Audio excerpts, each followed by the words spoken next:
बिस्मिल्लाहिर्रहमानिर्रहीम। Dear students, अस्सलाम वालेकुम वरहमतुल्लाहि वबरकातुह।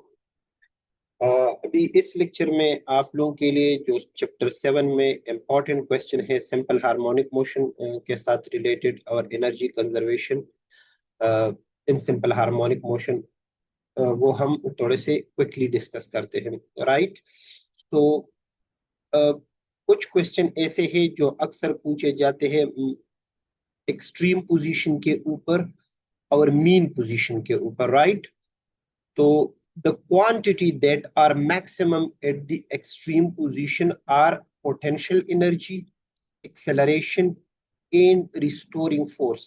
These quantities are maximum at the extreme position, right? और इन पोजीशन के ऊपर मिनिमम कौन से क्वांटिटी होते हैं? यानी वेलोसिटी जीरो होती है, काइनेटिक एनर्जी जीरो होती है, और साथ में जो मोमेंटम है वो भी एक्सट्रीम पोजीशन के ऊपर। Extreme position is a position which is at a maximum distance from the mean position. Right, अब maximum at the mean position और equilibrium. So kinetic energy is maximum at the mean or equilibrium position. Velocity is maximum and momentum is maximum at the mean or the extreme position. So mean position के ऊपर acceleration जो है वो zero के बराबर होती, क्योंकि acceleration is maximum at the extreme position, और पोटेंशियल एनर्जी भी मिनिमम या जीरो होती है इस पोजीशन के ऊपर। और रिस्टोरिंग फोर्स भी, यानी रिस्टोरिंग फोर्स इफ रिस्टोरिंग, वो भी जीरो होता है मीन पोजीशन के ऊपर। अब इस पूरे चैप्टर में हम दो तरह के एग्जाम्पल हम लेते हैं, एक सिंपल पेंडुलम और दूसरा है स्प्रिंग मास सिस्टम, यानी mass attach to the spring. So simple pendulum के लिए टाइम पीरियड जो है वो t is equal to 2 pi L by G. Right, और फ्रीक्वेंसी हमारे साथ बराबर है 1/2 pi G by L. Right, और स्प्रिंग मास सिस्टम के लिए हमारे साथ, यानी mass attach to the spring, time period is equal to 2 pi M by K. Right, and frequency is equal to 1/2 pi k by m। तो अगर हम simple pendulum के टाइम पीरियड को देखें तो it's depend upon the length of the pendulum. Right, अब length और amplitude में आप लोगों ने डिफरेंशिएट करना है। So it is the length of the simple pendulum and acceleration due to gravity. So it means that the time period of the simple pendulum depends upon the length of the simple pendulum and acceleration due to gravity, and independent of the mass of the bob and amplitude of oscillation.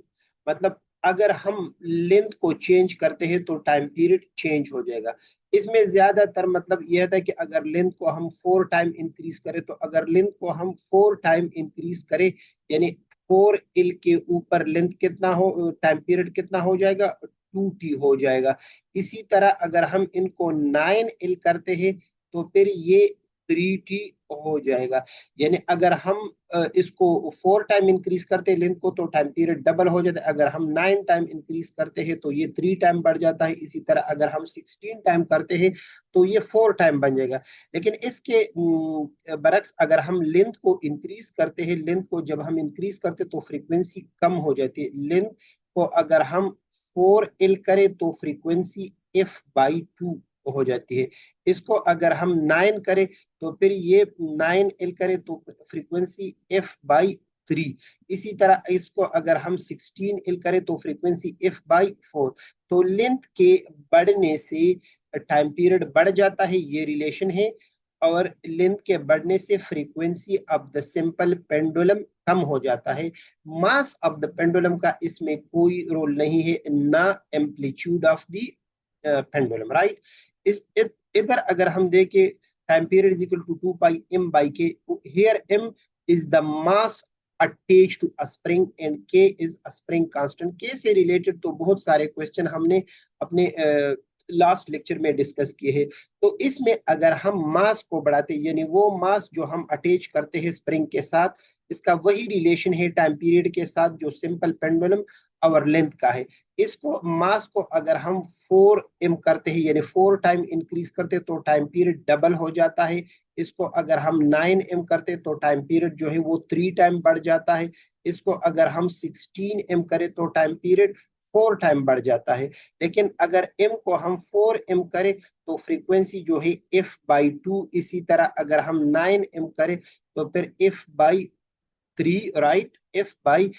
इसको अगर हम 16m करें तो f/4 यानी जो new frequency है। तो मास को ज्यादा करने से time period of the spring mass system वो डबल हो जाता है इस रिलेशन के मुताबिक, और फ्रीक्वेंसी इस रिलेशन के मुताबिक कम हो जाती है। इसी तरह अगर हम मास को कम करें तो टाइम पीरियड कम और फ्रीक्वेंसी बढ़ जाता है। इसके अलावा जो बाकी क्वेश्चन है वो एनर्जी कंजर्वेशन के साथ रिलेटेड है। तो शुरू में मैंने आप लोगों को बता दिया कि एक्सट्रीम पोजीशन पे पोटेंशियल एनर्जी मैक्सिमम होती है और मीन पोजीशन पे काइनेटिक एनर्जी मैक्सिमम होती है। In between the extreme and the mean position potential and kinetic both energy exist। तो अब अगर हम बिल्कुल मिड पॉइंट लेते हैं, at the mid point between the mean and the extreme, at the mid point between the mean and the extreme, so kinetic energy is 75% of E, मतलब E is a total energy at the midpoint। यानी अगर हम इधर ये बना लेते हैं, हमारे पास से ये सिंपल पेंडुलम है, राइट, ये एक्सट्रीम पोजीशन है और ये मीन पोजीशन है और ये क्या है, एक्सट्रीम। तो इधर मिड पॉइंट के ऊपर जो काइनेटिक एनर्जी है इट इज 75% या 0.753/4 ऑफ द टोटल एनर्जी।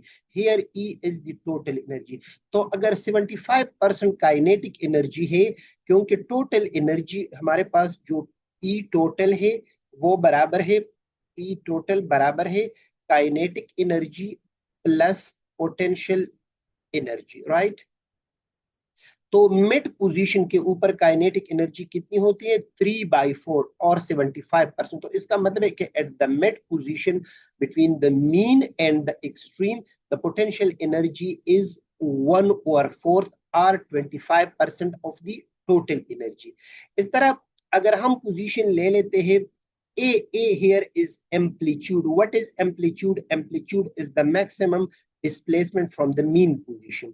तो अगर A हमारे पास एम्पलीट्यूड है तो at the position A/√2, A/√2 यानी यहां से अगर हम A/√2 डिस्टेंस ले ले तो इसके ऊपर काइनेटिक और पोटेंशियल एनर्जी ये आपस में बराबर होते हैं।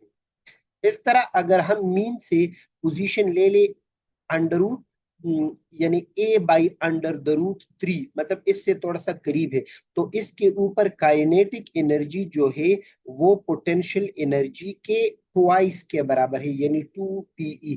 इसको हम यू भी कह सकते हैं कि at this position potential energy